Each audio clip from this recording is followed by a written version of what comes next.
3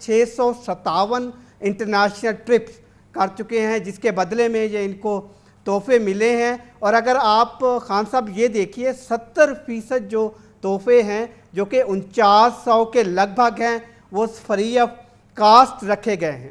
1990 سے، بلکہ میں آپ کو پیچھے 1980 کو لے جاتا ہوں، 1980 سے 2001 کا جو ریکارڈ ہے اس میں تو پہلے 5% تھا، 2001 میں پھر 10% ہوا، اس کے بعد 2007-8 میں اس کو 20% کر دیا گیا، اس کے بعد سے یہ 50% عمران خان کی حکومت نے آ کے کیا ہے۔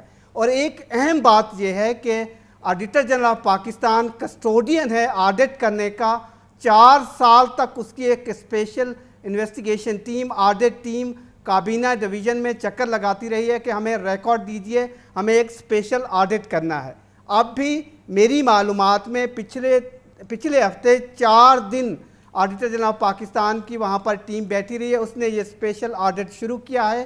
2001 سے 1980 کی اصل فائل موجود نہیں ہے کابینہ ڈویژن میں، اور میں آپ کو اتھارٹی سے بتا رہا ہوں کہ جو پروٹوکول آفس ہوتا ہے فارن آفس آف پاکستان کا، اگر وہ گفٹ دیکھ رہا ہے وہ باقاعدہ ایک فائل جنریٹ کرتا ہے جس کی بنیاد پر ان گفٹ کو اسیس کیا جاتا ہے، اس کی اونرشپ دیکھی جاتی ہے کہ یہ گفٹ کس کو ملا ہے۔ گویا کہ ایک ملغوبہ ہے یہ بڑی امپورٹنٹ معلومات کا، اور آپ نے جیسے کہا کہ اس میں آپ کے نزدیک سب سے اہم بات یہ ہے کہ اینٹیکس اور گاڑیاں ایک ایسی چیز ہے جو کسی صورت میں نہیں رکھی جا سکتی، اور آپ نے اس میں 2008 کی بات کی اور اس میں گاڑیاں جو ہے، اور اس میں یہ بات بھی سامنے آئی تھی کہ ایک اور اس میں بہت اہم بات یہ کہ نواز شریف صاحب کو جب وہ کسی سرکاری عہدے پہ نہیں تھے ان کو گاڑی دی گئی اور انہوں نے وہ گاڑی لی، اور وہ گاڑی توشہ خانہ سے جو تھی وہ ایک خصوصی اختیارات کے تحت یوسف رضا گیلانی نے نواز شریف صاحب کو بھجوائی، اور پھر 2 گاڑیاں اس وقت کے صدر مملکت جناب آصف علی زرداری نے اپنے پاس۔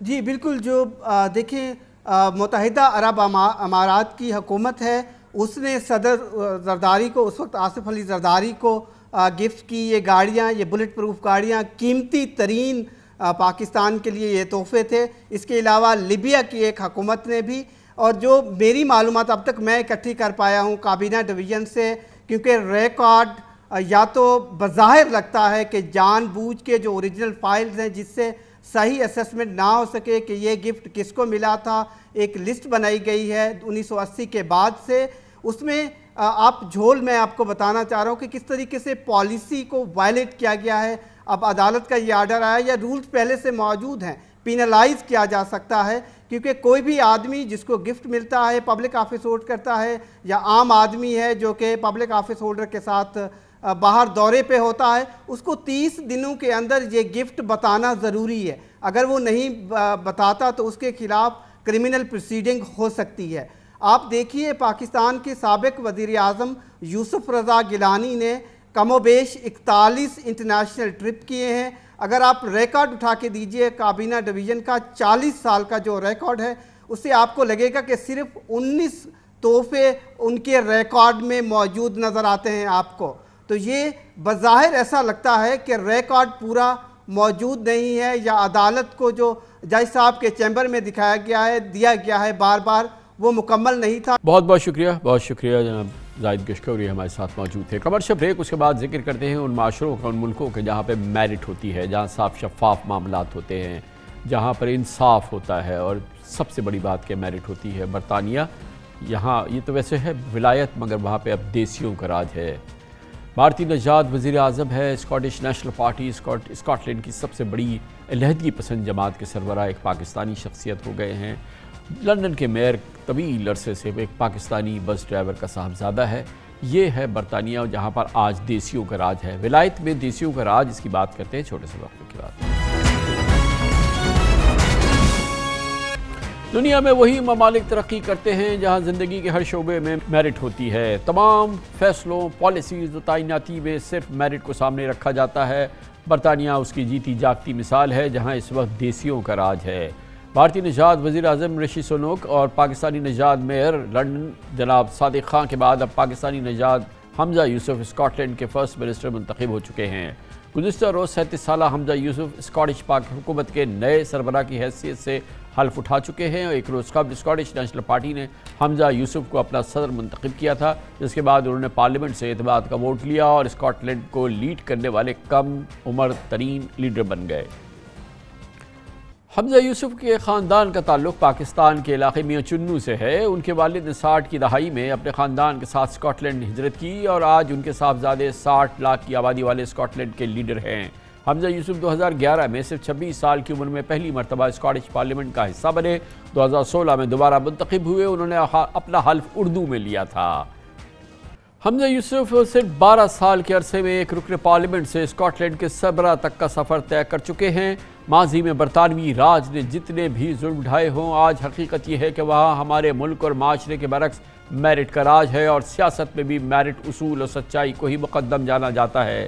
یہی وجہ ہے کہ اس وقت برطانیہ کے وزیر اعظم بھارتی نژاد رشی سنک حکمراں جماعت کی کنزرویٹو پارٹی کے سربراہ بھی ہیں. اس کے علاوہ 90 لاکھ کی آبادی والے دنیا کے عظیم ترین لنڈن کے میئر کے عہدے پر پاکستانی نژاد صادق خان فائز ہیں. صادق خان اپوزیشن میں لیبر پارٹی کے رہنما ہیں اور 2016 سے لنڈن کے میئر ہیں.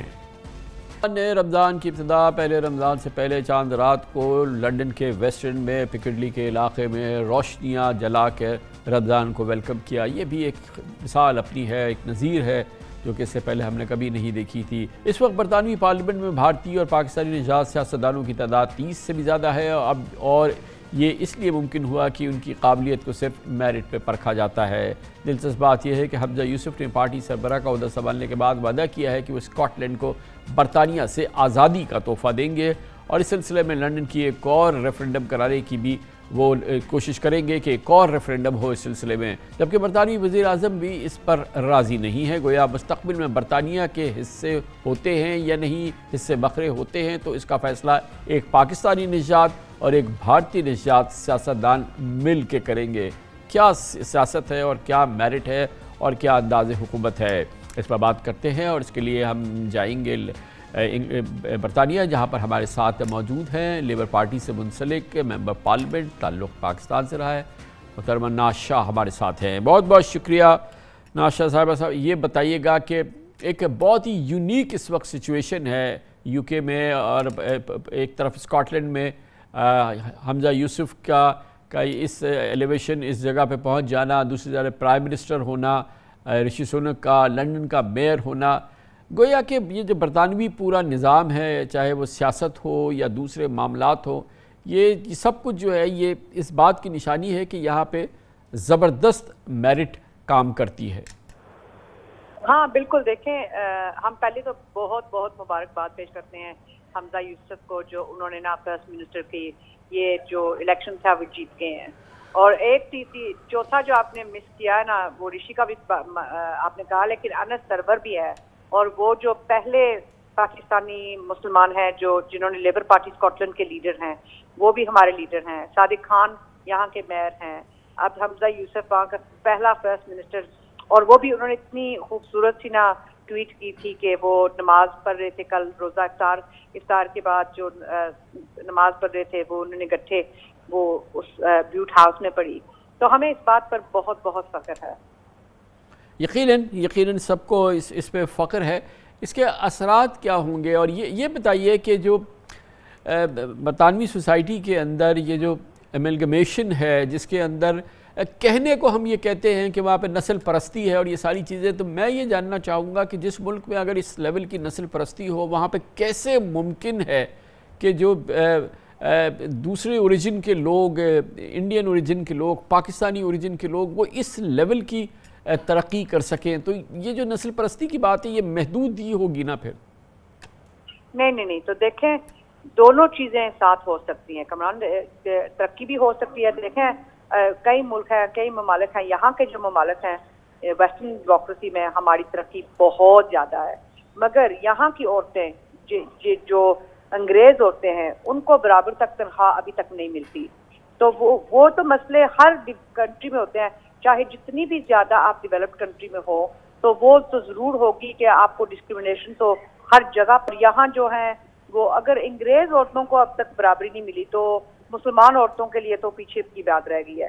اور جو آگے نکل جاتے ہیں، ہم نکلے ہیں، ہم بھی، میں بھی. اب دیکھیں، میں اکثر کہتی ہوں جب پاکستان آتی ہوں کہ کاش اگر میری طرح کوئی لڑکی گاؤں کے تعلق رکھنے والی کوئی پارلیمنٹ پہنچ سکتی ہے پاکستان؟ تو وہ نہیں پہنچ سکتی، مگر یہاں سے واقعی ہمارے لیے اپرچونٹیز بہت زیادہ ہیں اس ملک میں، مگر یہ تو واٹس دا کی، اس کی چابی کیا ہے ناشا صاحبہ کہ آپ لوگ اس بیک گراؤنڈ سے، حمزہ یوسف، آپ، ان گنت دوسرے پاکستانی اور انڈینز جو کہ بہت ہی ہمبل بیک گراؤنڈ سے، صادق خان انتہائی ہمبل بیک گراؤنڈ سے آئے اور اس تیزی سے اس لیول تک پہنچ گئے برٹش پالیٹکس کی، تو اس کے سب سے بڑا جو کریڈٹ ہے وہ کس چیز کو جاتا ہے جس نے اس طرح کی؟ وہ یہ ہوتا ہے، جی دیکھیں کمران، ایک ہوتا ہے کہ کام ہمیں 10 گنا زیادہ کرنا پڑتا ہے.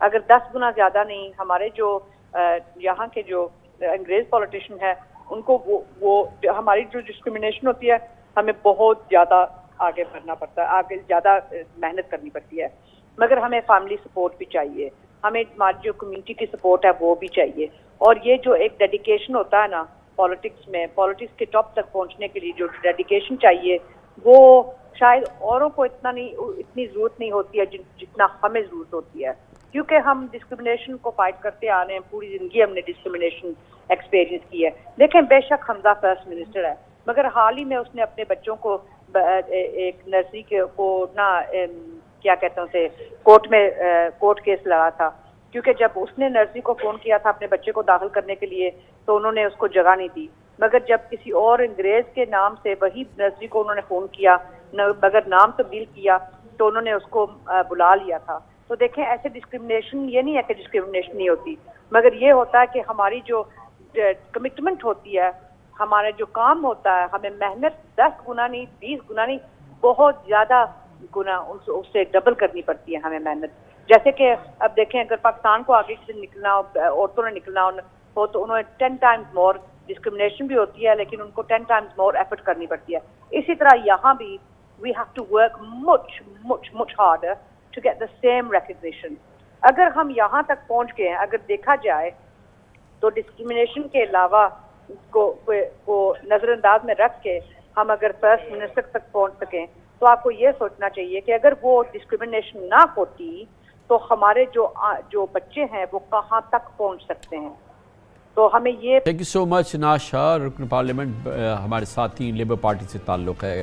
کمرشل بریک، اس دوران نیوز ہیڈ لائنز دیکھیں، جس کے بعد ہم اپنے پروگرام کے باقی حصے کے ساتھ واپس آئیں. معاشی، سیاسی اور سیکیورٹی بحرانوں کے بعد پاکستان کا نظام انصاف بھی تباہ کل بحرانی کیفیت میں ہے. عدالتی احکامات میں ابہام، فیصلہ سازی میں مبینہ ہچکچاہٹ اور نظریاتی توازن میں خط تنسیق نے سپریم کورٹ کو تاریخی آزمائش میں ڈال دیا ہے. پنجاب اور خیبر پختونخوا میں الیکشن کا معاملہ 3-4 اور 3-2 کے منقسم فیصلوں کی الجھن میں پھنس گیا ہے. آج ایک از خود نوٹس کیس کا تحریری فیصلہ جاری کرتے ہوئے سپریم کورٹ کے سینئر ترین جج جناب جسٹس قاضی فائز عیسیٰ نے قرار دیا کہ چیف جسٹس کو خصوصی بینچ بنانے کا اختیار نہیں. جسٹس فائز عیسیٰ نے فیصلے میں لکھا کہ رولز بنائے جانے تک از خود نوٹس کے تمام کیسز کی سماعت روک دی جائے، جبکہ آج ہی شہباز حکومت نے چیف جسٹس آف پاکستان کے از خود نوٹس لینے کے اختیار پر قدغن لگا دی ہے اور آرٹیکل 184(3) کی حیت بدلنے کا قانون قومی اسمبلی سے متفقہ طور پر منظور بھی کر لیا.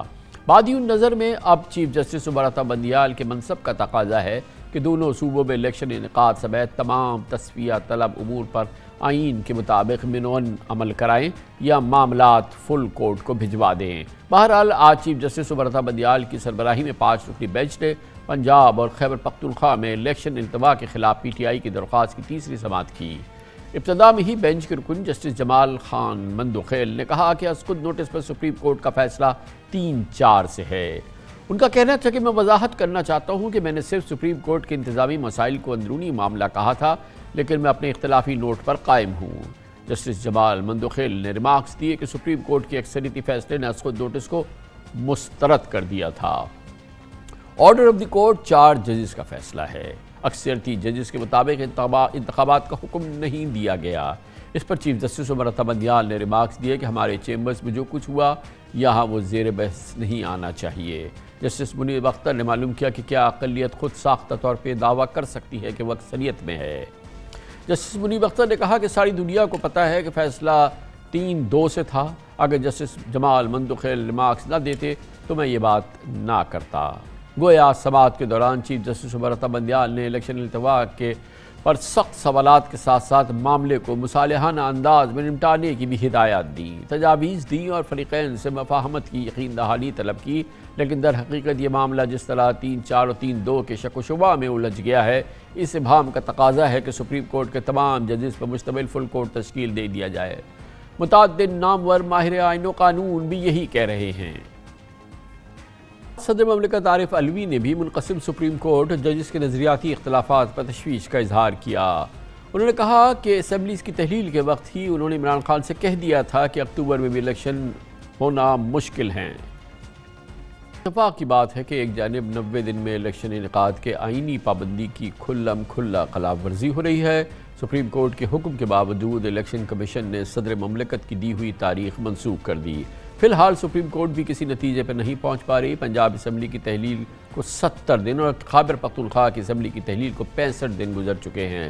دوسری جانب شہباز حکومت بڑی پھرتی سے منمانی قانون سازی کر رہی ہے اور آج قومی اسمبلی میں supreme court practice and procedural bill متفقہ طور پر شق منظور کر لیا گیا۔ اس بل کی قومی اسمبلی سے منظوری کے بعد وزیر خارجہ بلاول بھٹو نے عدالتی اصلاحات کے قانون کے نام پر نظام انصاف کے خلاف خوب بھڑاس نکالی۔ آج ایک اہم پیش رفت میں جس کی شاید ابتدائی طور پہ پیپلز پارٹی حمایت نہیں کر رہی تھی، جب supreme court chief justice Pakistan کے از خود نوٹس کے اختیارات کے حوالے سے نئی قانون سازی کی گفتگو جاری تھی قومی اسمبلی کے فلور پر، تو پاکستان مسلم لیگ نون سے تعلق رکھنے والے وزیر قانون جناب اعظم نذیر تارڑ اور پاکستان مسلم لیگ نون کی خواہش سامنے آئی کہ اس کا اطلاق اب ماضی سے ہو، یعنی کہ گزشتہ جب بھی 184(3) یا اس کو نوٹس کے حوالے سے جو فیصلے آئے ہیں اس پر بھی نظر ثانی کا اطلاق ہونا چاہیے، وہ اس پر بھی نظر ثانی ہو سکی، گو کہ اس سے پہلے اس قانون کو اب مستقبل کے لیے اس پر اثر یہ لاگو ہونا تھا، مگر بہرحال یہ اب اس میں ایک ترمیم کی گئی جس کا مقصد یہ ہے کہ جناب نواز شریف اور دوسرے متاثرین جو از خود نوٹس کے ہیں اب وہ بھی نظر ثانی کر سکیں گے۔ اس موضوع پہ بات کرتے ہیں اور اس کے لیے ہم نے دعوت دی ہے، ہمارے ساتھ موجود ہیں آج ایک بار پھر محترم شاہد خاقان عباسی، سابق وزیر اعظم پاکستان مسلم لیگ نون کے ہیں اور پاکستان مسلم لیگ نون کے چوٹی کے رہنما۔ بہت بہت شکریہ عباس صاحب۔ یہ فرمائیے گا، جب ہم آپ سے گفتگو کر رہے ہیں، پاکستان اپنے تاریخ کے بدترین معاشی، سیاسی، سیکیورٹی بحران سے گزر رہا ہے، اب ایک عدالتی بحران ہے، دوسری جانب مہنگائی اپنی تاریخ کی بدترین سطح پہ کھڑی ہے، انفلیشن کا برا حال ہے، رمضان کے دن ہیں، بے روزگاری ہے، کارخانے بند ہو رہے ہیں۔ اس جو صورتحال ہے، جو ایک میلٹ ڈاؤن کسی کیفیت ہے، اس کا کیا حل ہے آپ کے نزدیک؟ حل وہی ہے جو ہم نے ماضی میں غلطیاں کی ہیں، اس کا سبق سیکھیں اور ان کو درست کریں۔ آج جہاں پر پاکستان کھڑا ہے، اس میں جہاں پولیٹیکل لیڈرز کا قصور ہے یا پولیٹیکل پارٹیز کا قصور ہے، جہاں اسٹیبلشمنٹ کا قصور ہے، جہاں پر جوڈیشری ہے، وہ اس سے بری عظمہ نہیں ہے۔ جوڈیشری کے فیصلوں کا ایک بڑا اثر اس ملک کی سیاست اور معیشت پر ہوا ہے، اور وہی اثرات ہیں جو آج ہم سب بھگت رہے ہیں۔ تو ہمیں آج ذرا ایک کھلے دل سے ایگزامن کرنا پڑے گا، گریبان میں جھانکنا پڑے گا کہ ہم کرتے کیا رہے ہیں اور اس کی درستگی کرنی پڑے گی۔ یہ آج جو بل آیا ہے، میں پچھلے 35 سال سے پارلیمان میں آتا جاتا ہوں، اتنا آبجیکٹو اور اتنا کلیئر بل اس سے پہلے شاید کبھی اسمبلی میں نہ آیا ہو۔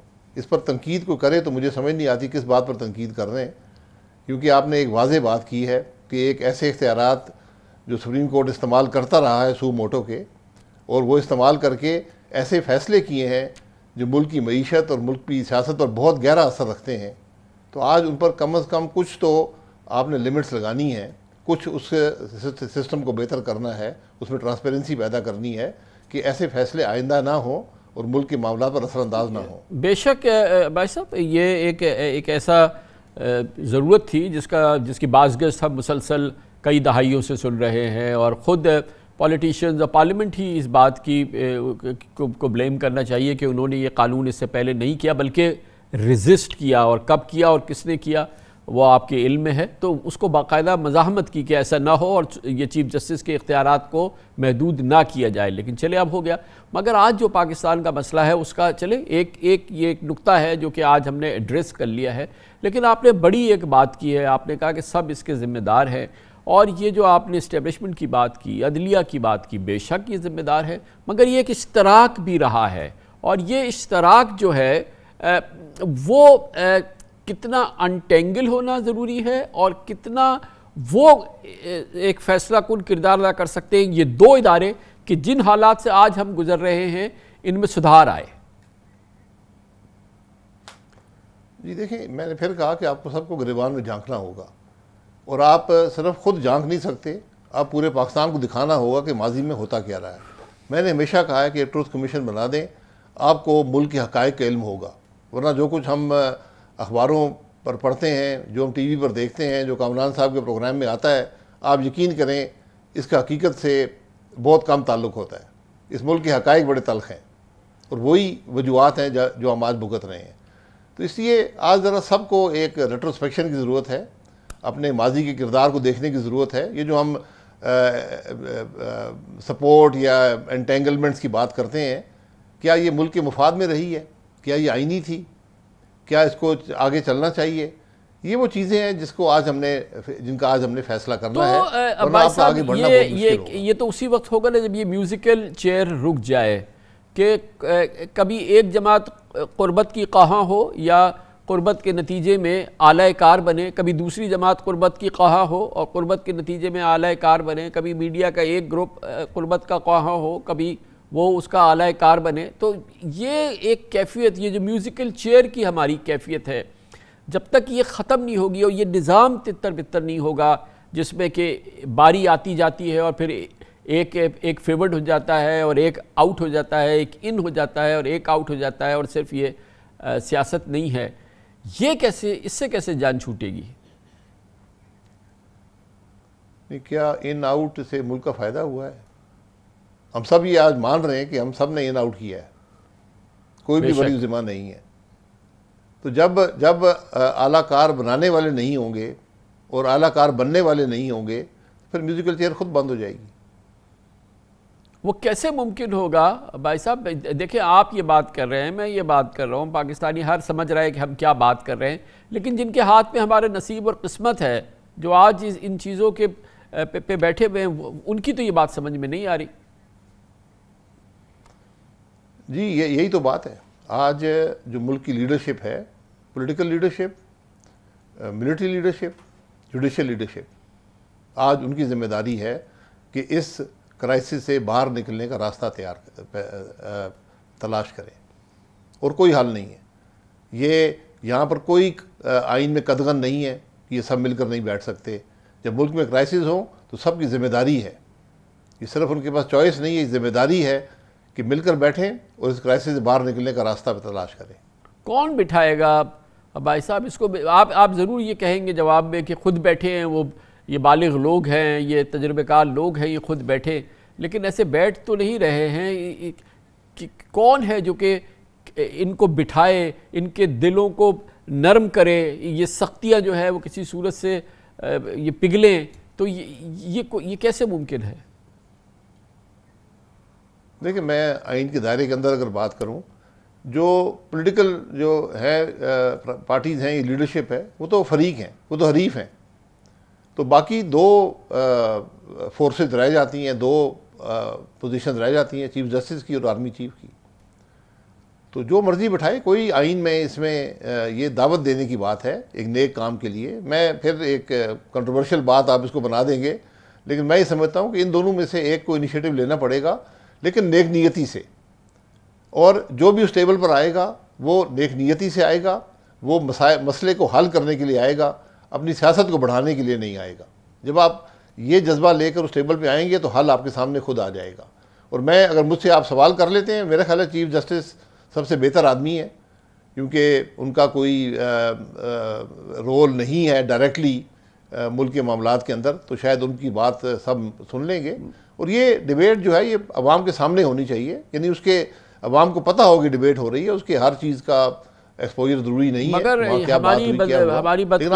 ہماری بدنصیبی یقیناً کسی بھی معاشرے میں، کسی بھی ملک میں، کسی بھی جمہوریت میں چیف جسٹس جو ہوگا وہ اسی چیز کا اہل ہوگا، اس کی وہی پوزیشن ہوگی جو آپ عرض کر رہے ہیں۔ لیکن آج چیف جسٹس صاحب کا جو حشر ہوا ہے، آپ انہی چیف جسٹس کی بات کر رہے ہیں کہ ان کا کردار ہونا چاہیے، یا یہ کہ ان کو فارغ کر دیا جائے، کوئی نیا چیف جسٹس آئے ان کا کردار ہو؟ نہیں، میں عہدے کی بات کر رہا ہوں. اصل میں یہ جو رول تھا یہ صدر پاکستان کا ہوتا ہے، لیکن بدقسمتی سے انہوں نے پچھلے 5 سال میں ثابت کیا کہ وہ اس سارے معاملے میں ایک فریق ہیں. وہ ایک پارٹی کے ورکر یا پارٹی کے لیڈر سے اوپر وہ اپنے آپ کو ڈس ایسوسیٹ نہیں کر سکے، اپنے آپ کو ایک غیر جانبدار شخصیت کے طور پر پروجیکٹ نہیں کر سکے. بدقسمتی ہے. اچھے آدمی ہیں، میں ان سے میری دوستی بھی ہے، دوستی میں یک طرفہ ہی شاید ہو لیکن دوستی ہے، تو لیکن وہ نہیں کر سکے. تو اب چیف جسٹس کا عہدہ جو ہے وہ کر سکتا ہے. اگر عمرتاب بدیال صاحب یہ سمجھتے ہیں کہ وہ اس کے قابل نہیں ہے یہ کرنے کے، تو اپنے عہدے سے استعفیٰ دیتے ہیں. چند مہینوں کی بات ہے، نیا جو چیف جسٹس آئے گا وہ بیٹھ کر وہ فیصلہ کرنے کی پوزیشن میں ہوگا. لیکن آج کسی نہ کسی نے بٹھانا ہے، مل کر بات کر دی. پھر میں نے پہلے کہا کہ اس جذبے سے اگر آئیں گے کہ ہم نے مسئلے کا حل ڈھونڈنا ہے، سیاست کو اپنی تقویت نہیں دینی، ملک کے مفاد کو ترجیح دینی ہے، تو حل آپ کو نکل آئے. تو at the end of the day ہم نے الیکشن سے ہی اپنا حل نکالنا ہے نا بھائی صاحب، کہ ایک عوام کو حق حاصل ہو کہ وہ جب تک ہم جمہوریت ہیں کہ وہ اپنا ووٹ دیں، اور اس کے بعد جو حکومت آئے اس کے مینڈیٹ کو تسلیم کرے، اور اس کے بعد پھر گاڑی آگے بڑھے. جی بالکل. لیکن یہ بالکل ہر چیز کا حل الیکشن میں ہوتا ہے. لیکن بدقسمتی سے میں یہ پھر کہوں گا، یہ بات کنٹروورشل ہوگی، لیکن آج شاید الیکشن بھی آپ کو حل نہ دے سکیں، کیونکہ ہم نے سارے نظام کو اپنے جو سابقہ عمل ہے، جو ہم نے آپ جتنا پیچھے جائیں اتنا ہی وہ گہرا ہوتا جاتا ہے. لیکن میں 28 جولائی 2017 سے شروع کرتا ہوں، جب سپریم کورٹ نے سو موٹو اختیارات استعمال کر کے اس ملک کی چلتی ہوئی حکومت کو، ملک کو ترقی دیتی ہوئی حکومت کو توڑا تھا اور وزیراعظم کو تاحیات نااہل کر دیا تھا. اس ملک کے سب سے پرانے سیاستدان، اس ملک کے سب سے زیادہ تجربہ رکھنے والے سیاستدان کو تاحیات نااہل کیا اس ملک کے سپریم کورٹ نے سو موٹو نوٹس لے کر. تو پھر یہ معاملہ جو ہے سارا ہم نے خراب کر دیا. پھر 2018 کا الیکشن چوری ہوا، اس نے سیاست کو مکمل طور پہ بدل دیا. تو یہ جو کچھ ہوتا رہا ہے، اس کی اگر آپ تصحیح نہیں کریں گے یا اس کا راستہ نہیں ڈھونڈیں گے تو آپ کو الیکشن بھی حل نہیں دے پائیں گے.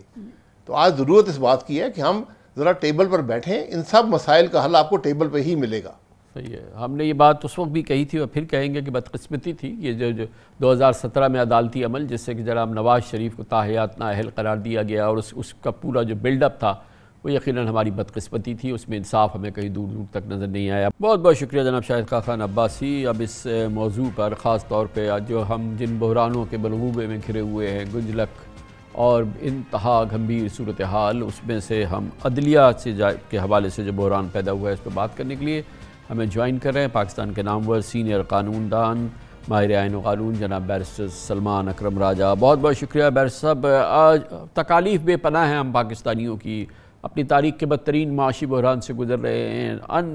انبلیویبل ایک ہمارا سیاسی بحران ہے اس وقت، ہم اس سے گزر رہے ہیں. سیکیورٹی کے اتنے چیلنجز ہیں، ایسا لگتا ہے کہ ہم گزشتہ حالات میں داخل ہو گئے ہیں. اب یہ عدلیہ کا بحران جو کہ ہمیں معلوم تھا کہ شدید پرابلم ہے، مسائل ہے، لیکن اس انداز سے تقسیم ہو جائے گی عدلیہ اور بالکل سامنے ساری قوم دیکھے گی اس کو. اور خاص طور پہ یہ پنجاب کے پی کے الیکشنز کے حوالے سے جو پہلے 7 رکنی بینچ بنے اس سے منسلکہ معاملات، پھر جو اس کا آرڈر آیا اس کے حوالے سے، اور آج پھر اس میں میرے نزدیک تو رہی صحیح کسر پوری ہو گئی جب اس بینچ میں بیٹھے ہوئے جسٹس جمال بندوخیل نے باقاعدہ کہا کہ وہ جو حکم تھا اس سے پہلے الیکشن کا وہ مسترد ہو چکا ہے، اس کی کوئی ویلیو نہیں ہے، کیونکہ 4-3 کا فیصلہ دراصل وہ حقیقت ہے. یہ تو وہ صورتحال پیدا ہو گئی ہے جس کو کیسے ریٹریو کریں گے اس کو ہم؟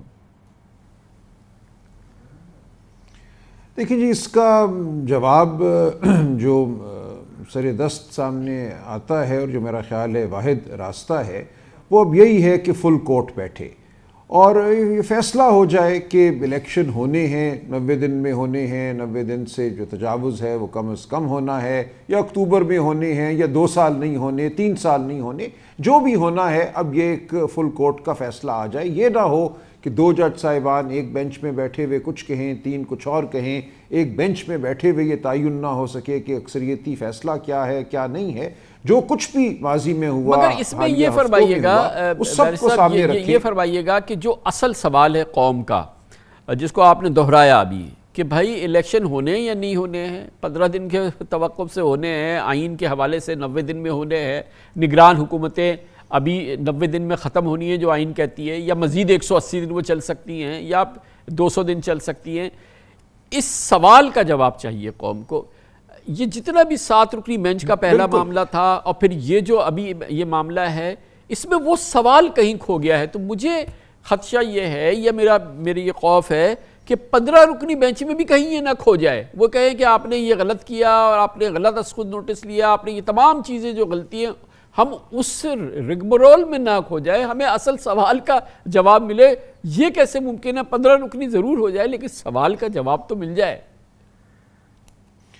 دیکھیں نا، اس وقت بحث یہ ہو رہی ہے کہ بینچ ٹھیک بنا نہیں بنا، بینچ بنانے کا اختیار کس کو ہے، کیا یہ معاملہ ہائی کورٹ میں اس وقت زیر التوا تھا، سپریم کورٹ کو سننا چاہیے تھا، نہیں سننا چاہیے تھا. اب بالکل درست کہہ رہے ہیں کہ جو اصل معاملہ تھا کہ آئین یہ اس چیز کا متقاضی ہے، آئین تصور کرتا ہے کہ ملک میں جمہوری حکومت ہوگی، منتخب حکومت ہوگی اور ایک بہت محدود مدت جو زیادہ سے زیادہ 90 دن ہو سکتی ہے، اس کے لیے ایک غیر منتخب حکومت آئے گی جس کا واحد کام الیکشن کرانا ہوگا اور پھر وہ چلی جائے گی.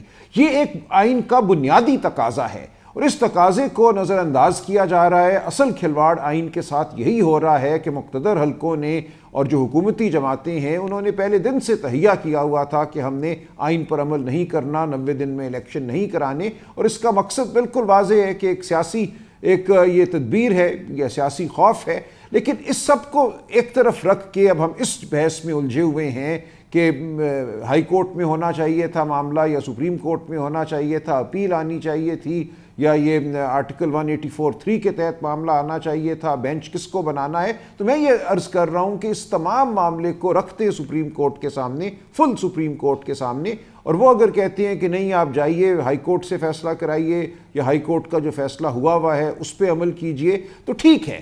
دیکھیں یہ جو ایک ماحول اس وقت پیدا ہو گیا ہے کہ ٹولیوں میں فیصلے بٹ گئے ہیں، یہ ماحول فوراً ختم ہونا چاہیے اور اس کا واحد طریقہ یہی ہے کہ فل کورٹ بیٹھے. یہ جو 4-3 کا فیصلہ جس کو جسٹس جمال بندوخیل نے آج کہا کہ یہ 4-3 کا فیصلہ تھا، مسترد تھا، یہ 4 کا جو فیصلہ تھا، جو قوم کا بنیادی سوال ہے، جو مسئلہ ہے، جو چیز ہے، اس میں کہیں اس کا اندیا موجود ہے کہ اس پہ کیا کیا جائے. الیکشن کیا حکومت التوا میں ڈال سکتی ہے؟ کیا الیکشن کمیشن جو ہے وہ جتنی چاہے اس کا التوا کر دے، چاہے اور کیا نگران حکومتیں جو ہیں وہ 3 ماہ سے آگے چل سکتی ہیں؟ جو کلیدی سوالات ہیں، وہ انہوں نے جو فیصلہ لکھا، جو انہوں نے ڈسینٹنگ نوٹ کیا، بالکل صحیح ہے، اس اختلافی بالکل اپنی جگہ ہے، لیکن اس سوال کا کہیں جواب دیا ہے؟ جی اگر آپ جسٹس منصور علی شاہ صاحب کا فیصلہ پڑھیں تو انہوں نے تو یہ ہدایت کی ہے اس میں، کیونکہ اس وقت اپیلیں جو ہیں وہ لاہور ہائی کورٹ اور پشاور ہائی کورٹ میں پینڈنگ تھیں. انہوں نے یہ کہا، ان کا واحد مسئلہ یہ تھا کہ یہ ہم نے معاملے کو سپریم کورٹ میں براہ راست کیوں سنا جبکہ اپیلیں ہائی کورٹوں میں پینڈنگ تھی. اور انہوں نے تو یہ حکم دیا تھا کہ 3 دن میں لاہور ہائی کورٹ بھی اور پشاور ہائی کورٹ بھی فیصلہ کرے اور اس کے بعد معاملہ اپیل میں سپریم کورٹ آئے گا تو پھر ہم دیکھ لیں گے. اگر اس طرح بھی بات چلتی تو یہ معاملہ 3 دن میں دوبارہ سپریم کورٹ کے سامنے آ جانا تھا اور پھر یہ مسئلہ ہی نہیں رہنا تھا کہ یہ 184(3) کا معاملہ ہے، اس میں نوٹس لینا چاہیے نہیں لینا چاہیے، یہ 2 جج صاحبان نے CCPO کے کیس کے حوالے سے یہاں کیوں بھیج دیا معاملہ، یہ تمام باتیں غیر اہم ہو جاتی. لہٰذا اہم بات یہ ہے کہ کسی بھی جج نے سپریم کورٹ کے یہ نہیں کہا کہ 90 دن کی مدت سے فرار ممکن ہے. جسٹس منصور علی شاہ نے اسی لیے صرف 3 دن کا وقت دیا تھا اپیلوں کی سنوائی کے لیے ہائی کورٹ میں، تاکہ معاملہ جلد از جلد واپس سپریم کورٹ میں آ جائے. یہ چیز محو ہو گئی ہے نظر سے. جی فرمائیے. کسی ایک جج نے بھی یہ نہیں کہا کہ 90 دن کی مدت سے آگے جانا جو ہے وہ ایک آئینی عمل ہے یا آئین کا آرٹیکل 254 اس کی اجازت دیتا ہے. اگر کوئی انحراف کرتا ہے اور وہ مدت گزر جاتی ہے تو پھر آئین کا تقاضا یہ ہے کہ جلد از جلد الیکشن کرایا جائے اور اس مدت سے جو تجاوز ہے وہ کم از کم. لیکن اب اگر اسی معزز جج صاحبان کی جو اختلافی نوٹ والے جج صاحبان ہیں تو ان کی بھی اگر بات کو دیکھا جائے تو لاہور ہائی کورٹ تو ایک فیصلہ دے چکی تھا. وہ تو ایک فیصلہ لاہور ہائی کورٹ کا تو فیصلہ آ گیا تھا کہ آپ الیکشن کرائیں اور یہ تمام اس پہ بڑا وہ تھا.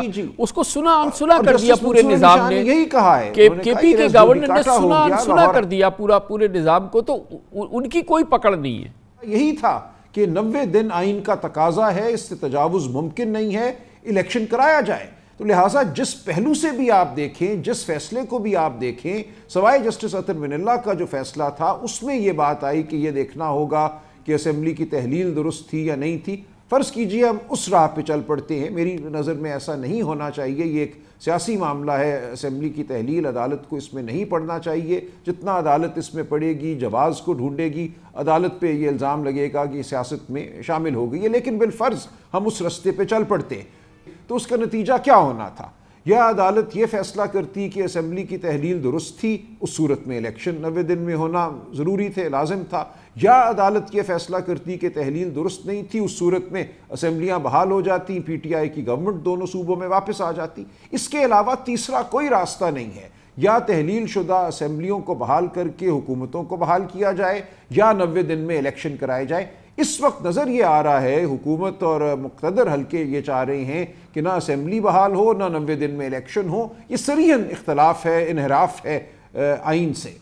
تو یہ معاملہ اپنی جگہ موجود ہے، کسی ایک جج صاحب نے بھی اس سے ہٹ کے کوئی بات نہیں کی۔ بڑی نوازش، بہت بہت شکریہ بیرسٹر سلمان اکرم راجہ ہمارے ساتھ موجود تھے۔ اب اس کا غیر سیاسی اور ایک انڈیپینڈنٹ اور ایکسپرٹ اوپینین حاصل کرتے ہیں، آبجیکٹیو رائے لیتے ہیں، اور اس کے لیے ہمیں جوائن کریں گے پاکستان کے نامور سیاسی امور کے تجزیہ کار، کئی کتابوں کے مصنف ہیں، جناب سہیل وڑائچ ہمارے ساتھ ہوں گے۔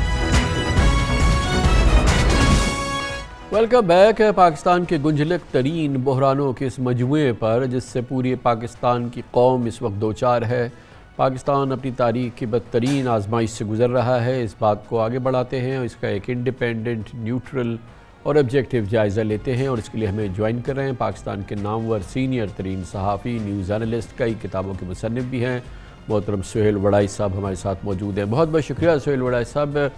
آپ یہ فرمائیے گا کہ اس وقت اس میں تو کوئی شک نہیں ہے پاکستان اپنی تاریخ کے بدترین معاشی بحران، سیاسی بحران، سیکیورٹی بحران اور عدالتی بحران سے دوچار ہے۔ کیا ان بحرانوں کا مجموعی حل ہے وڑائچ صاحب؟ آپ لوگ کوشش کر رہے ہیں، سول سوسائٹی کوشش کر رہی ہے، اپنے پورے تجربے کو اور اپنی پاکستان سے پوری محبت کا نچوڑ استعمال کر رہے ہیں اس کے لیے، یا یہ کہ ان کو علیحدہ علیحدہ ہمیں دیکھنا ہوگا، یا اس کا ایک مجموعی ایک حل ہے؟ میرا خیال ہے اس کا مجموعی حل کنسنسس ہے، consensus on the election date, consensus on the economic agenda. یہ تو دیکھیں آپس میں بیٹھ کے ہی طے ہو سکتا ہے کہ کم از کم آپ الیکشن کی ڈیٹ اور الیکشن کے پروسیس پر کیئر ٹیکرز پر اتفاق کریں، یہ ویسے بھی آئینی طور پر ضروری ہے، تو یہ کر لیں، اور اس کے ساتھ ساتھ ایک اکنامک ایجنڈے کا طے کر لیں کہ اگر آئی ایم ایف کا معاملہ ہے یا دوسرے معاملات ہیں تو کم از کم ایک دوسرے کی مخالفت نہ کی جائے، ایک دوسرے کے لیے مشکلات پیدا نہ کی جائیں۔ اگر یہ دو منیمم کام ہی ہو جائیں تو میرا خیال ہے بہت سارے باقی معاملات ٹھیک ہو جائیں گے۔ یہ کیا چیز ہے جس نے ان کے قلب اتنے پتھر نما کر دیے ہیں جو کہ پگھلتے نہیں ہیں؟ یہ کیا صورتحال ہے؟ دیکھیں، میں، آپ، 22 کروڑ عوام سب یہ کہہ رہے ہیں کہ خدا را بات کرو، خدا را بیٹھ کے بات کرو، خدا را اس مسئلے کا حل ڈھونڈو، اور آپ یہ دیکھیں کہ ایک قدم آگے بڑھنے کے بجائے 4 قدم پیچھے ہٹ رہے ہیں۔ یہ گزشتہ ہفتے کی بات ہے جب چند گھنٹوں کے اندر عمران خان اور شہباز شریف صاحب نے کہا تھا کہ بالکل مذاکرات ہونے چاہیے۔ شہباز شریف صاحب نے کہا کہ ہمیں سب کو دل صاف کرنے ہوں گے اور ایک دوسرے کے ساتھ بیٹھ کے بات کرنی ہوگی۔ عمران خان صاحب کا اس سے پہلے ایک ٹویٹ آیا تھا، اس میں انہوں نے یہی بات کی تھی۔ آئندہ روز ظاہر ہے جو اگلا دن آیا اس دن پھر وہ زمان پاک کی کارروائی ہوئی، اور اس کے بعد سے بجائے اس کے کہ اس پہ کسی قسم کی کوئی پیش رفت ہوتی یا اس میں کوئی بڑی کوئی مزاحمت آتی یا کوئی فریق کہہ دیتا کہ ایسا نہیں ہوگا، یہ پھر ایک دم پورا انٹینگل ہو گیا ہے۔ اور کل شہباز شریف صاحب نے کہہ دیا کہ پہلے عمران خان جو ہے اپنے گناہوں کی معافی مانگیں اور پھر وہ معافی مانگیں اداروں سے اور تمام قوم سے اور سب سے، گویا کہ وہ ایک ایسی شرط انہوں نے لگا دی جو کہ ناقابل عمل تھی۔ تو یہ تو کیفیت ایسی ہے کہ پیچھے ہٹتے جا رہے ہیں بجائے اس کے کہ ایک آدھ قدم آگے بڑھیں۔ یہ صحیح ہے۔ اصل میں دیکھیں، نون یا حکومت جو ہے اس وقت وہ اسٹیبلشمنٹ کے ساتھ جڑی ہوئی ہے، اور ان کو یہ ہر وقت ڈر رہتا ہے کہ اسٹیبلشمنٹ کہیں انہیں چھوڑ نہ دے، اس لیے وہ بھی جو چاہتے ہیں کہ پی ٹی آئی کے ساتھ ڈٹ کے مخالفت کی جائے اور اسے راستہ نہ دیا جائے، کیونکہ انہیں سمجھا کہ اگر اسٹیبلشمنٹ ان کے ساتھ سے ہٹ گئی تو تو وہ کل کو پی ٹی آئی کے ساتھ مل جائے گی، اس بات کے امکانات موجود ہیں۔ دوسری طرف پی ٹی آئی کو یہ پتہ ہے کہ میرے ساتھ اسٹیبلشمنٹ چونکہ مل نہیں رہی، اس لیے مجھے راستہ نہیں ملے گا۔ تو یہ بنیادی طور پر بات تو یہی ہے کہ آپس میں پولیٹیکل پارٹیز جتنی دیر تک کنسنسس نہیں کرتی، کوئی ڈائلاگ نہیں کرتی، آخر الیکشن تو ہونا ہے، الیکشن تو اگر انہوں نے نہ کروایا تب بھی سپریم کورٹ نے کروانا ہے، تو اب الیکشن کی کم از کم ڈیٹ پر تو اتفاق کر لیں، کم از کم اس کے کیئر ٹیکرز پر تو اتفاق کر لیں۔ اگر یہ خود نہیں کریں گے تو کورٹس لگا دیں گی، پہلے بھی کورٹس نے لگائے ہیں یا الیکشن کمیشن لگائے گا، تو یہ مناسب نہیں ہے۔ سیاسی پارٹیوں کو میچورٹی دکھانی چاہیے، اور اس میں نون کا میرا خیال ہے زیادہ رول ہے۔ نون زیادہ سخت رویہ اپنائے ہوئے ہے، نون کو تھوڑی نرمی کرنی چاہیے، اور اس کو یہ دیکھنا چاہیے کہ ملک کا مستقبل بھی ہے، یا صرف ان کی حکومت کا ہٹایا جانا اہم نہیں ہے، ان کا ہارنا اہم نہیں ہے، ملک کا مستقبل بھی ہے۔ کوئی ہارے یا جیتے، ملک کا مستقبل اہم ہوتا ہے۔ وہ اپنی سٹرگل کریں، اپنا بیانیہ بنائیں، نواز شریف کو واپس لانے کی شرائط ضرور رکھیں۔ مثلا یہ جو انہوں نے شرط رکھی ہے یہ جو پارلیمنٹ کے اندر کہ جی دوبارہ نظر ثانی کی درخواست ہو، میرا خیال ہے عمران خان صاحب کو بھی اس کو انڈورس کرنا چاہیے، اور نواز شریف کو واپس نااہلی سے اہلیت کی طرف آنا چاہیے، تبھی لیول پلینگ فیلڈ ہوگا۔ اگر یہ شرط عمران خان مان لے تو میرا خیال ہے ایک بہت بڑی ہرڈل جو ہے وہ ختم ہو جائے گی، اور نواز شریف واپس آ سکیں گے، اور پھر آپس میں دونوں الیکشن لڑیں، جو جیتے وہ آ کے اقتدار سنبھالیں۔ اپنے اس تجزیے کی ابتدا میں آپ نے ایک اہم بات کی، اور وہ کہ اسٹیبلشمنٹ کا آپ نے ذکر کیا، اور اس کی جو اس وقت اشتراک ہے حکومت کے ساتھ اس کا آپ نے ذکر کیا۔ تو کیا جب ہم حل ڈھونڈ رہے ہیں تو اس میں کیا ایک فیصلہ کن فریق اسٹیبلشمنٹ ہے آپ کے خیال میں؟ جی میرا خیال ہے کہ وہی فیصلہ کن ہے، اور عمران خان صاحب تو یہ کہتے ہیں بار بار کہ اصل فریق ہی وہ ہے۔ وہ تو پی ڈی ایم کو اپنا فریق ہی، ہم جب ملے تھے تو وہ آدھا گھنٹہ تو یہ کہنے لگے کہ میں پی ڈی ایم سے کیوں بات کروں، وہ تو اصل فریق ہی نہیں ہے، اصل فریق تو اسٹیبلشمنٹ ہے، اور اسٹیبلشمنٹ کے کہنے پہ چل رہی ہے پی ڈی ایم۔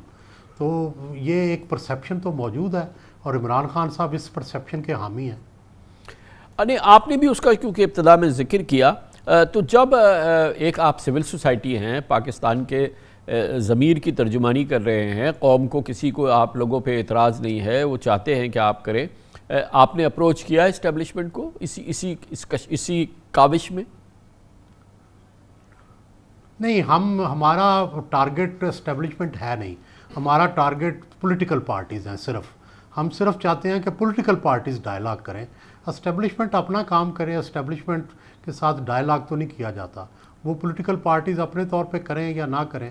ہمارا کام سول سوسائٹی کا کام ہے کہ پولیٹیکل پارٹیز کو جو ہے وہ آپس میں بٹھا دیں، اور پھر وہ اپنے معاملات خود طے کریں اسٹیبلشمنٹ کے ساتھ۔ لیکن ہم جیسے پاکستانیوں کے لیے تو یہ بڑی دل شکن بات ہے کہ جب سے آپ کی انیشیٹو شروع ہوئی ہے، آپ کاوش کر رہے ہیں، محنت کری ہے آپ نے، اب کوشش کی ہے، تو اس دوران بجائے اس کے کہ ہمیں کچھ بہتری نظر آتی، کچھ ہم پیش قدمی کرتے نظر آتے امن کی جانب، ہم تو بہت خراب صورتحال ہو گئی ہے پچھلے 3-4 دن کے اندر۔ تو یہ درست ہے، میرا خیال ہے کہ یہ جو دباؤ پڑا ہے اس پہ نون نے ریئیکٹ کیا ہے، حکومت نے ریئیکٹ کیا ہے، اور حکومت یہ فی الحال نہیں چاہتی ڈائلاگ، اور حکومت فی الحال آل پارٹیز کانفرنس بھی نہیں چاہتی، کنسنسس بھی نہیں چاہتی۔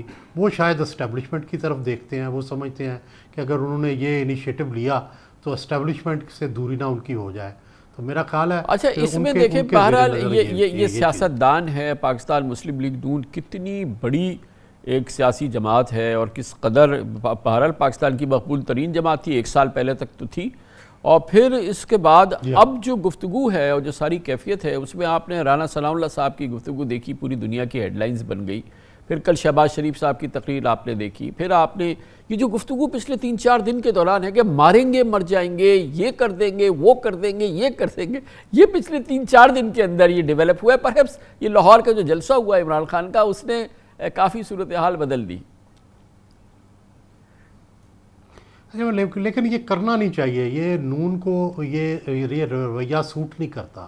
لیکن پرابلم یہ ہے کہ وہ یہ سمجھتے ہیں کہ عمران خان ہمیں حکومت سے نکالنا چاہتا ہے، اور حکومت سے نکال کے ہم سے انتقام لے گا۔ بنیادی طور پر اسٹیبلشمنٹ ہو، حکومت ہو، سب کو یہ خدشہ ہے کہ عمران خان آیا دوبارہ تو سب سے انتقام لے گا۔ عمران خان کا یہ فرض ہے کہ وہ کم از کم بے نظیر بھٹو کی طرح یا اس سے پہلے کے جو حکمران ہیں ان کی طرح ایسے سی بی ایمز کا اعلان کرے کہ جس سے اسٹیبلشمنٹ کو بھی یہ یقین دہانی ہو کہ عمران خان آیا تو کوئی ریاستی پالیسیوں میں تبدیلی نہیں کرے گا، کوئی ریاست سے بدلہ نہیں لے گا، کسی سے انتقام نہیں لے گا۔ اسی طرح انہیں یہ چاہیے کہ حکومت کو بھی یہ جو ہے نون کو بھی یہ یقین دہانی کرائیں کہ جو پچھلی دفعہ جس طرح سے احتساب ہوتا رہا ہے، جس طرح سے ہر ایک کو پکڑا گیا ہے اور پھر وہ عدالتوں کے ذریعے چھوٹے ہیں، وہ یہی عمل دوبارہ نہ دہرایا جائے، بلکہ اس کے لیے کسی اور بہتر عمل جو ہے احتساب کا اس کا جو ہے وہ ارادہ کریں۔ یہ پچھلے سال کی طرح کا یا پچھلے سالوں کی طرح کا اگر احتساب ہوگا تو ظاہر ہے کوئی بھی نہیں چاہے گا کہ عمران خان کی حکومت دوبارہ آئے، نہ اسٹیبلشمنٹ چاہے گی نہ جی ہاں، بس یہ احتساب کی ہماری ایک روایت بن گئی ہے 1990 سے، یہ ہم روایت دیکھ رہے ہیں، ہر حکومت نے ایک احتساب کے عمل کو پھر فوجی حکومتیں وہ کرتی ہیں۔ یہ جو تاثر آپ نے ذکر کیا ہے، یقیناً اس کی بعض گشت ہم بھی سنتے ہیں کہ ایک احساس ہے، ایک طرح کا کہنا چاہیے خدشہ ہے یا خوف ہے کہ عمران خان آ گیا تو پھر یہ سکورز سیٹل کرے گا، یہ پولیس کے ساتھ کرے گا، یہ اسٹیبلشمنٹ کے ساتھ کرے گا، یہ جو اس وقت کی اپوزیشن ہوگی اگر وہ الیکشن جیت جاتا ہے، جس کا خیال یہی ہے کہ الیکشن تو وہ جیت جائیں گے، آج اگر الیکشن ہوئے تو عمران خان الیکشن جیت جائیں گے۔ تو یہ آپ نے ان سے کہا اس تاثر کو نفی کرنے کے لیے جب آپ تمام لوگ ملے اور انہوں نے آپ کو بڑا ویلکم کیا، تو یہ بھی تو ایک گفتگو تھی جو کہ ان تک پہنچانی ضروری ہے کہ یہ آپ اس تاثر کو زائل کریں کہ اب آپ اس راستے پہ نہیں چلیں گے، بھول جائیں گے۔ کہنے کو انہوں نے جملے کچھ کہے لیکن ابھی تک اس پہ لوگوں کو یقین نہیں ہے اور عام آدمی کو بھی یقین نہیں ہے۔ ایک عام یہ عمران خان صاحب سے نہیں بات کی ہوئی، جی ان کی ٹیم سے ہم نے ضرور بات کی ہے، ہاں، عمران خان کی ٹیم سے یہ ضرور بات ہوئی ہے کہ آپ اس تاثر کو زائل کریں۔ عمران خان سے براہ راست جو گفتگو تھی وہ تو مختصر تھی اور آل پارٹیز کانفرنس کے متعلق تھی، اور زیادہ تر عمران خان نے گلے شکوے کیے کہ ان کے ساتھ کیا سلوک کیا جا رہا ہے، تو انہیں اس وقت تو بنانا مقصود تھا کہ آپ آل پارٹیز کانفرنس میں شرکت کے لیے آمادہ ہو، تو وہ تیار ہو گئے، لیکن ان کے ساتھیوں سے ہم نے مسلسل کنوے کرتے رہتے ہیں کہ آپ اپنا یہ جو طریقہ کار ہے جس سے یہ تاثر ابھر رہا ہے کہ آپ انتقام لیں گے، آپ کسی کو نہیں چھوڑیں گے، آپ سیاستدانوں کو دھمکیاں دیتے ہیں، پولیس والوں کو، آپ فوجیوں کو، ہر ایک کو دھمکیاں دیتے ہیں، تو کم از کم یہ دھمکیاں بند کریں اور کوئی سی بی ایمز ایسے کریں جس سے تاثر ہو کہ آپ آئیں گے تو کوئی ریاست میں کوئی بھوچال نہیں آئے گا اور آپ آ کے اپنی اکنامک پالیسیز یا اپنی سوشل پالیسیز پہ عمل کریں گے، باقی کوئی ریاستی پالیسی سے چھیڑ چھاڑ نہیں کریں گے۔